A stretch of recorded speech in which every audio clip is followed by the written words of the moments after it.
오늘 저는 창세기 12장 1절에서 4절까지 말씀을 중심으로 아브라함의 믿음과 복이라는 제목으로 하나님 말씀 나누겠습니다. 같이 제목을 읽어보실까요? 시작. 아브라함의 믿음과 복. 오늘 성경에 등장하는 인물 아브라함을 통해서 우리는 어떻게 참된 믿음으로 복을 받아 나누며 살 수 있을지 말씀을 전하겠습니다. 첫 번째, 과거의 우상을 떠나야 합니다. 시작. 과거의 우상을 떠나야 합니다. 오늘 아브라함에게 하나님께서 느닷없이 나타나셔서 말씀하십니다. 우리가 잘 아는 본문 1절에 야훼께서 아브라함에게 이르시되 너는 너의 고향과 친척과 아버지의 집을 떠나 내가 너에게 보여줄 땅으로 가라. 주목해 보세요. 고향입니다. 어렸을 때부터 살고 있던 삶의 터전입니다. 자기가 여기서 계속 지냈던 익숙한 곳, 편한 곳을 떠나라는 것입니다. 두 번째, 네 고향뿐만이 아니라 네 친척을 떠나라는 거예요. 옛날에는 시족사회, 가부장적인 사회, 친척들이 모여 살았던 곳이었기 때문에 자기가 하고 있던 모든 인간관계를 끊어버리고 새 출발을 하라는 것입니다. 세 번째, 너는 무엇보다도 아버지의 집을 떠나라. 아버지는 데라라고 하는 사람이었는데 아마도 역사학자들은, 성경학자들은 우상 숭배가 가득했던 그곳에 우상을 조각해가지고 내다 팔아서 큰 부자가 됐던 부유한 사람으로 생각합니다. 아버지 중요하죠, 훌륭하죠. 그러나 그 아버지도 우상 숭배한다면 이제 떠날 준비를 하라는 것입니다. 사랑하는 성도님들, 이 우상 숭배는 무엇입니까? 하나님보다 더 사랑하는 것이 있으면 우상 숭배입니다. 여러분, 지금 아브라함을 보십시오. 이 고고학자들이 발견한 것에 의하면 지금 기원전 약 한 3,000년 전이에요. 지금부터 5,000년 전에 이 지역이 어땠냐면 갈대아 우르 지방은 티그리스 강하고 유프라데스 강의 하류 지역입니다. 그러니까 엄청나게 옥토였어요. 비옥했던 곳입니다. 그래서 메소포타미아 문명이 이곳에서 발전이 됩니다. 놀라지 마세요.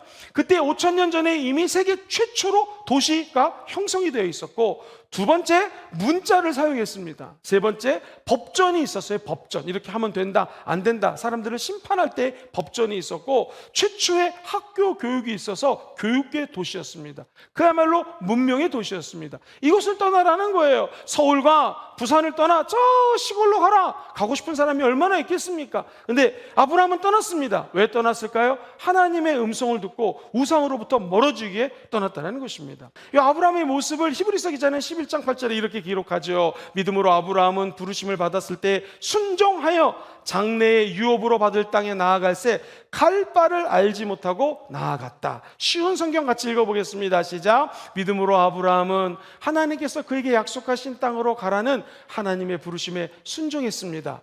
그는 가야 할 곳도 모른 채 자기 고향을 떠났습니다. 목사님, 하나님이 떠나라고 하시면 축복을 예배해놓고 형통케 하고 좋은 길로 다 예배해놔야 되지 않겠습니까? 그렇지 않습니다. 하나님이 떠나는 것의 핵심 포인트는 뭐냐면 우상에서 떠나라는 거예요. 하나님보다 더 사랑하는 것부터 떠나라는 것입니다. 그리고 갈 바를 알지 못해도 말씀을 따라가는 자에게는 하늘 문이 열리고 하나님의 놀라운 은혜가 임하게 된다는 것이죠. 두 번째로, 저와 여러분들이 축복의 통로가 되어야 됩니다. 같이 한번 읽어볼까요? 시작. 축복의 통로가 되어야 됩니다. 오늘 본문 2절과 3절 말씀을 같이 한번 읽어보겠습니다. 시작. 내가 너로 큰 민족을 이루고 너에게 복을 주어 내 이름을 창대하게 하리니 너는 복이 될지라. 너를 축복하는 자에게는 내가 복을 내리고 너를 저주하는 자에게는 내가 저주하리니 땅의 모든 족속이 너로 말미암아 복을 얻을 것이라 하신지라. 아멘. 자, 내가 너로 큰 복을 이루고 큰 민족을 이루고 무엇보다도 너 이름을 창대하게 할 것인데, 한번 따라해볼까요? 너는 복이 될지어다. 영어 성경에는 You will be a blessing. 네가 복이라는 거예요. 네가 그 복의 근원이 되고 복 자체가 된다는 거예요.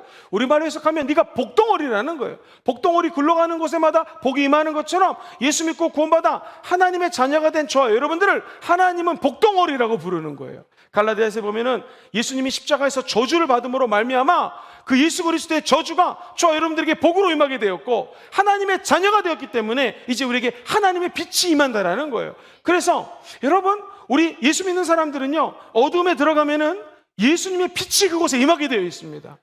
목사님, 기도하는 거 중요한 건 아는데 기도가 왜 중요합니까? 왜냐하면요, 여러분이 기도를 속으로 조그마하게 해도 성령의 빛이 그 가운데 임하게 됩니다. 그래서 기도하는 모습만 내도, 흉내만 내도, 기도하는 자세만 딱 잡아도 거기 벌써 빛이 임하는 거예요. 그래서 내일부터 출근하실 때 직장에서, 학교에서 만나는 사람들에게 우리가 어떻게 영향을 끼치는가, 어떻게 복을 통로가 되어서 나눠주는가, 한 가지입니다. 빛의 자녀들은 예수여 도와주세요라고 목소리를 열어 기도하면 그곳에 빛이 임합니다. 일할 때 주여 못합니다, 손을 못 잡습니다, 그런 마음속에라도 여러분이 뭐 예를 들면 미용실에서 미용을 한다거나 어떤 일을 하실 때에 그곳에서 주님을 그리워하고 주님 도와주세요, 지금 내 만나는 이분이 예수님께 도와주세요 라고 기도하면 그곳에 성령의 빛이 임하고 그 빛이 전이가 된다는 거예요. 거룩한 전염이 된다는 것입니다. 그래서 우리 예수 믿는 사람들은 기도가 너무나 소중합니다. 여러분 축복의 통로 되기 원하시면 아멘 해볼까요?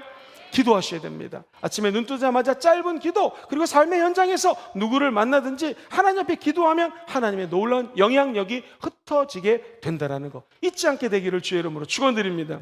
마지막 세 번째, 하나님의 말씀을 따라 살아야 합니다. 시작. 하나님의 말씀을 따라 살아야 합니다. 오늘 본문 4절 말씀 같이 읽어볼게요. 시작. 이에 아브라함이 야훼의 말씀을 따라갔고 롯도 그와 함께 갔으며 아브라함이 하란을 떠날 때 75세였더라. 여기서 주목해야 될 것은 하나님의 말씀을 듣고 아브라함이 따라갑니다. 이 굉장한 믿음의 여정이거든요. 결국 그는 진짜 믿음의 자녀를 25년 뒤 100살 때 낳습니다. 사랑하는 성도님들, 그러고 나서 자녀를 키우다가 그는 죽을 때 아무것도 없었습니다. 에굴람이라고 하는 자기 동굴 무덤 하나 남겨놓고 죽습니다. 그러면 오늘 말씀을 요약해 보면 너가 본토 친척 아비 집을 떠나면 복이 될진데 네가 큰 민족을 이룰 거고 너를 저주하는 자는 저주하고 너를 축복하는 자는 축복해줘서 너를 내가 보호할 것이다, 네가 복의 근본이 될 것이다 라고 했는데 그것이 이 사람이 죽을 때는 이루어지지 않았어요. 그렇죠? 그런데 그가 죽고 난 다음에 아브라함의 하나님, 이삭의 하나님, 야곱의 하나님, 그리고 다윗이 태어나고 다윗의 가문에서 예수님이 오셔서 진짜 아브라함의 축복을 예수 믿는 저와 여러분들이 똑같이 받아서 이제 빛을 전하는 빛의 사자, 빛의 하나님의 자녀로 거듭난 축복을 주셨다는 것입니다. 이 말은 무엇입니까? 하나님의 말씀을 따라가면 하나님의 약속이 반드시 이루어진다는 거예요. 우리가 아버지의 약속을 받고 신앙생활하면 그것이 반드시 이루어집니다. 그런데 내가 죽을 때까지 안 이루어질 수가 있어요. 그렇지만 내가 죽고 난 다음에 믿음의 조상이 되고자 하는 이 약속은 먼 미래에 이루어진다는 거예요. 그러므로 사랑하는 성도님들, 안심하고 죽으시기 바랍니다. 걱정하지 마시고 주무세요. 내가 아버지께로 약속을 받았고 은혜를 받았고 말씀을 받았다면 이것은 반드시 이루어지게 되어 있습니다. 하나님의 말씀은 1.1획도 변하지 않는 거예요.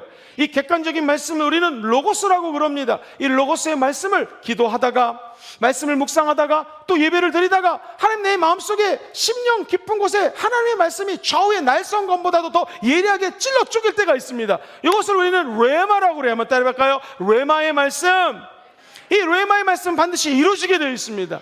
우리가 예배를 왜 드립니까? 찬양하고 기도하며 하나님의 말씀을 들으면서 레마를 받기 위한 것입니다. 하나님의 임재 가운데 들어가서 말씀 받기 위해서 이곳에 모여 있습니다. 목사님의 설교를 듣다가 한 단어라도 은혜를 받으셔야 돼요. 한 문장이라도 주님 오늘 나에게 은혜 주시고 말씀 주셔야 되겠습니다. 제가 주로 세 대지 말씀드리죠. 그럼 목사님 세 가지 대지 중에서 한 가지 대지라도 내가 삶에 실천할 수 있도록 은혜를 부어주시옵소서라고 다 말씀 받으시기를 주의 이름으로 축원드립니다.